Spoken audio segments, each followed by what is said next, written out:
રાજકોટમાં હજ અને ઉમરાહના નામે 200 થી વધુ શ્રદ્ધાળુઓ સાથે છેતરપિંડી કરવામાં આવી છે।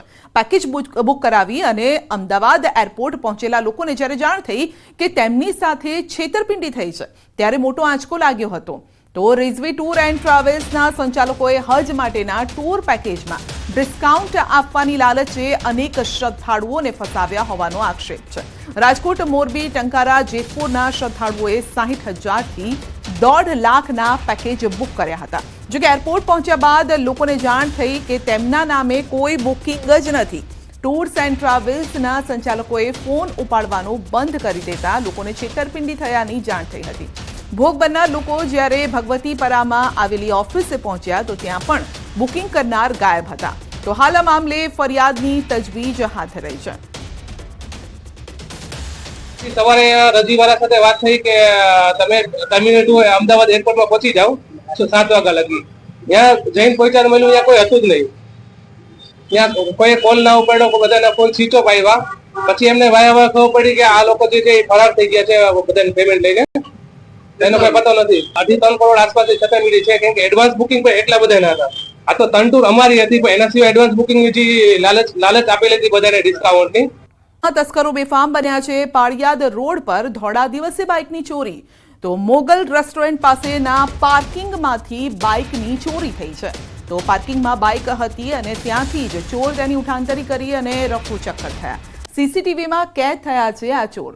રોડ પર પાર્ક કરેલી બાઇક સિફતથી ચોરીને ગઠિયો ત્યાંથી રફુચક્કર થતો હોય તેમ દેખાઈ રહ્યું છે। જો કે સીસીટીવીમાં તે કેદ થઈ ગયો છે અને સતત ટ્રાફિકથી ધમધમતો આ રોડ છે।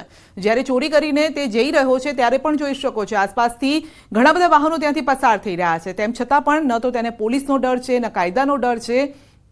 સીસીટીવીની મદદથી હવે પોલીસે ચોરને પકડવા માટે ચક્રો ગતિમાન કર્યા છે। તો આપ જોઈ શકો છો ક્યાંક ડીઝલની ચોરી થઈ રહી છે, ક્યાંક બાઇકની ચોરી થઈ રહી છે। તો બે દ્રશ્યો બાઇક ચોરીના છે અને એક દ્રશ્ય છે તે ડીઝલ ચોરીનું છે। ટ્રક ડ્રાઈવર ધમકાવી અને ડીઝલની ચોરી કરી રહ્યા છે।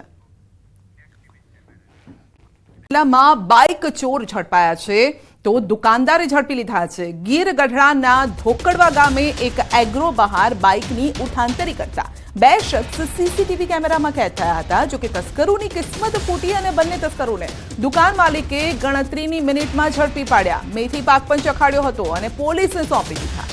ધોકડવા પાસ ગામથી થોડેક દૂર બાઇક ચોરોને બાઇક માલિકે પીછો કરીને ઝડપી પાડ્યા હતા અને ત્યારબાદ તસ્કરને મેથી પાક ચખાડતા તસ્કરે મગરના આંસુએ રડી પણ પડ્યા અને માફી પણ માંગી, જેનો વિડીયો પણ સામે આવ્યો છે। તમિલ ફિલ્મ ઇન્ડસ્ટ્રીના સુપરસ્ટાર અજીત કુમારની કારને અકસ્માત નડ્યો છે। અજીત કુમારની દુબઈ 24H રેસ માટે તાલીમ ચાલી રહી હતી। ટ્રેનિંગ દરમિયાન તેની સ્પીડમાં આવતી કારને અકસ્માત નડ્યો છે। અકસ્માત સમયે કારની સ્પીડ લગભગ 180 કિલોમીટરની હતી અને અકસ્માતમાં કારનું બોનેટ પણ ઉડી ગયું છે। તો અજીત કુમારના મેનેજર સુરેશ ચંદ્રાએ જણાવ્યું છે કે તેમને કોઈ ઈજા પહોંચી નથી। અકસ્માત બાદ તેમને એમ્બ્યુલન્સમાં લઈ જવામાં આવ્યા હતા। જો કે તે સંપૂર્ણ રીતે સ્વસ્થ છે। કાર અકસ્માતનો વિડીયો સોશિયલ મીડિયામાં વાયરલ થઈ રહ્યો છે। સુરતના ઉમરા વિસ્તારમાં કારની અડફેટે 14 વર્ષીય સગીરનું મોત થયું છે। વીઆર મોલ પાસે સગીર મામા સાથે બાઇક પર સવાર હતો, ત્યાંથી પસાર થઈ રહ્યો હતો અને બાઇક સવાર યુવક ટ્રાફિક સિગ્નલ પર પોલીસને જોઈને ભાગતો હતો। પાછળથી આવતી કારે બાઇક ચાલકને અડફેટે લેતા અકસ્માત સર્જાયો, જેમાં ગંભીર ઈજાઓ પહોંચતા સારવાર અર્થે હોસ્પિટલ ખસેડાયો છે। તો હોસ્પિટલમાં ટૂંકી સારવાર બાદ સગીરનું મોત થયું છે। मैं गया था डुम्मस से हम लोग जब आ रहे थे, आते टाइम हमारे को सिग्नल पे मैं रुका। मेरे को सिग्नल से पुलिस वाले ने बाहर काढ़ा।